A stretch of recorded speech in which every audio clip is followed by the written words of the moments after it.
Alors, on va parler de Feng Shui. Je vous ai entendu présenter cette science chinoise comme médecine de l'habitat et psychanalyse des habitants. C'est quoi le programme et de quoi on parle exactement? Alors en effet, le Feng Shui est une science millénaire chinoise, c'est vraiment une des spécialités chinoises, que l'on a un peu trop voulu présenter à une époque comme étant de la géomancie. Mais la géomancie, qu'est-ce que c'est? En tous les cas, la méthode chinoise traditionnelle qu'on appelle le Feng Shui, depuis que je l'enseigne, depuis que je le pratique moi-même, puisque j'ai aussi de nombreuses consultations de Feng Shui Batze que j'ai pu assurer au cours de ces dernières années, c'est donc en effet médecine de l'habitat, mais surtout, et c'est cette partie-là qui m'intéresse, psychanalyse des habitants. C'est-à-dire que nous avons deux outils, ce sont des lopans, ce sont des boussoles Feng Shui, qui servent soit à analyser l'habitat, c'est-à-dire le lieu dans son descriptif, et dans tous les livres sur le Feng Shui que l'on trouve, surtout des livres anglo-saxons qui ont été traduits, à part un auteur que l'on a cité qui est Iria Utino, qui a vraiment présenté le Feng Shui étudié de la Chine et en direct. Eh bien, l'analyse d'abord du site, sectorisation en 8, éventuellement des sectorisations en 24, permet de donner des indications, quels sont les secteurs qui sont plus en faveur, celles que sont un peu moins, comment nous pouvons compenser ces inconvénients de secteurs un peu moins en faveur, surtout pour ce qu'on appelle les beaux quartiers, c'est-à-dire la chambre, le bureau, la salle à manger, la salle de réception, bien évidemment, par rapport aux bas quartiers qu'on appelle la cuisine, le garage, les lieux de stockage, les greniers, etc. Donc ça, c'est toute la partie mieux connue, apparemment, de ce que l'on appelle la médecine de l'habitat. Corriger tout ça. Alors en fonction de quoi? En fonction des couleurs et en fonction des objets. Pourquoi? Parce que les Chinois se servent d'une théorie qui s'appelle la théorie des 5 éléments, et que ces 5 éléments, on les utilisera, en effet, dans le cadre de la pratique du Feng Shui pour l'habitat. Alors la deuxième partie, c'est quoi l'autre outil? Eh bien, c'est le calendrier, c'est-à-dire toutes les études du Batze, études de personnalité, de bilan énergétique des habitants.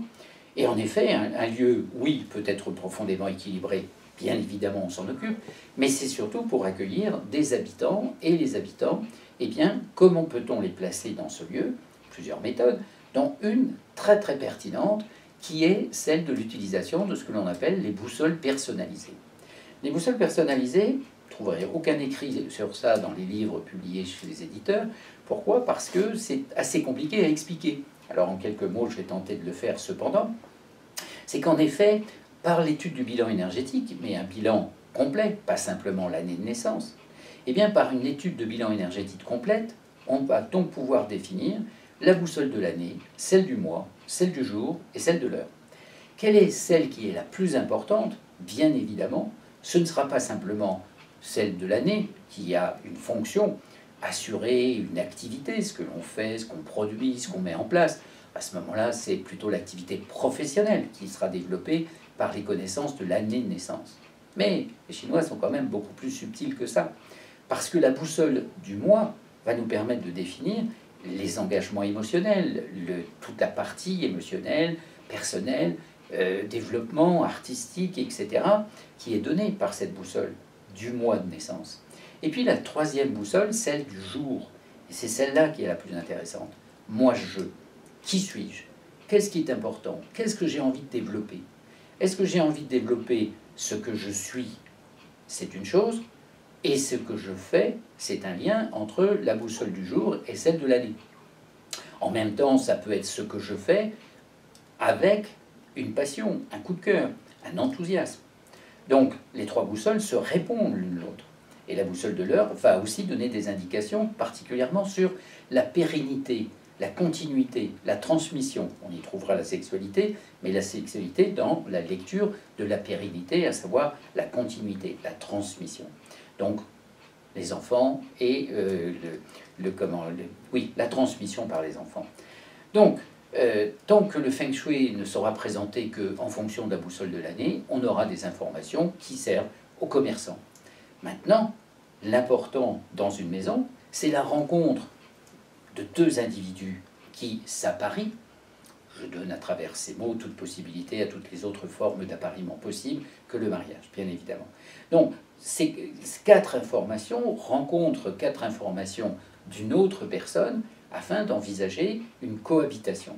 Et rien que là, déjà, dans la comparaison de ces boussoles, on aura des indications très très intéressantes qui permettent de définir ou de décrire quelles sont les compatibilités interpersonnelles. La grande difficulté de toutes les formes d'appariement est donc de réussir à associer dans une famille, dans un lieu, ce que l'on a l'intention de faire, ce que l'on a l'intention d'exprimer en termes d'émotion, ce que l'on a l'intention de développer en tant que moi-même, ce que je suis et ce qui est important, c'est-à-dire de savoir qui je suis et comment l'exprimer et le développer, mais que ce soit également reconnu par l'autre, et la trace, la transmission de part donnée par la 4e des boussoles. Donc il y a déjà, rien que dans cette première étude, une perception de la compatibilité très très importante qui permet ensuite d'ajuster un certain nombre de choses. Et la maison, l'habitat, donc, va servir pour assurer que chacun puisse développer ses différentes composantes. Alors le programme, eh bien en effet, c'est un programme qui n'est pas forcément facile. Pourquoi? Parce qu'il est indispensable de faire au moins le premier niveau, c'est-à-dire 2 fois 3 jours de cours pour le cours de Bazi, faire à nouveau 2 fois 3 jours de formation pour le niveau 1 de Feng Shui, puis le niveau 2 de Bazi, parce qu'il y a des compléments qu'on étudiera, la compatibilité justement, les étoiles influentes, la temporologie qu'on étudie en Bazi en 2e, et ensuite la finalité de cette formation, encore 2 fois 3 jours, plus une évaluation de fin de formation, en Feng Shui, avec la synthèse totale de toutes ces informations. C'est un métier qui permet d'être exercé professionnellement comme praticien expert en Feng Shui, Feng Shui Bazi. Donc, qui s'inscrit dans ce dont on a parlé concernant les diplômes ou les attestations de compétences que Tongjian Institut peut donc délivrer, praticien expert des méthodes chinoises traditionnelles de santé. Quand il est question de médecine de l'habitat et de psychanalyse des habitants, il est bien question de santé de l'individu. Merci beaucoup. Merci à vous.